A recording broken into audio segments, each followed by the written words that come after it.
Pope Francis has written a letter addressed to every person on this planet, urging us all to protect the earth, our common home. In the letter, he says, "The earth is God's gift to us, full of beauty and wonder, where the fruits of the earth belong to everyone.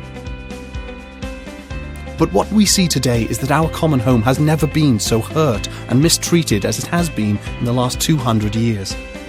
We have developed at a greater speed than we could ever have imagined.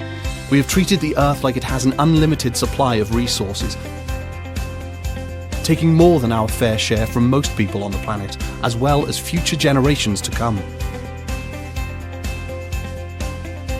We have stripped the earth of its natural forests, contaminated the earth's waters, its land and its air.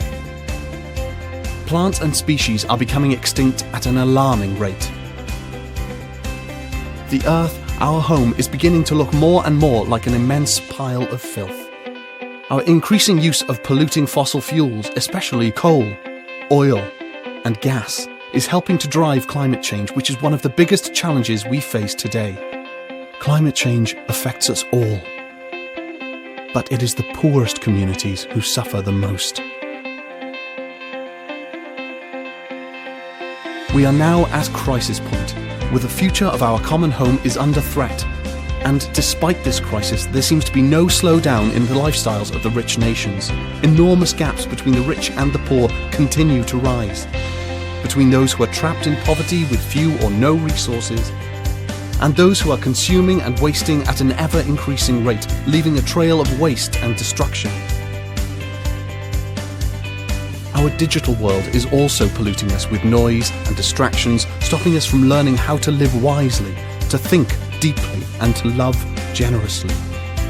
Real relationships are replaced with virtual friendships, which we can choose to accept or reject, making us dissatisfied with true, deep relationships, or can give rise to a new sense of isolation.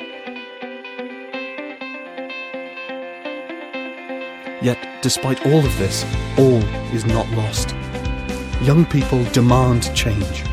Young people want to build a better future, which takes seriously the environmental crisis and the sufferings of the poor. So we can change. We can make a new start.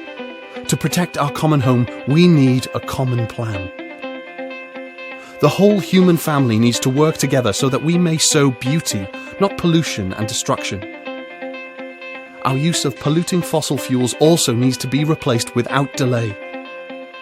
And we need to stop treating the world's resources as an object for profit, with no thought on how our actions might affect the environment or future generations.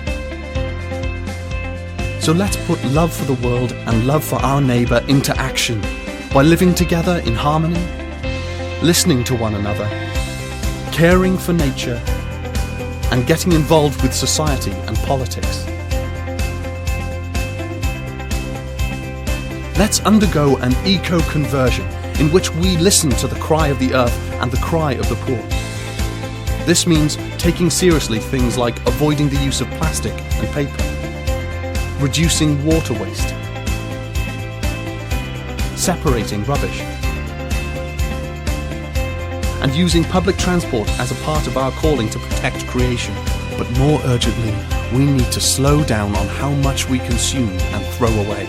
We can find great joy and freedom in living simply, rather than always on the lookout for what we do not have. We are capable of these changes and making a new start. So let us make that start today. Signed, Pope Francis. Laudato Si, a letter from Pope Francis on care for our common home.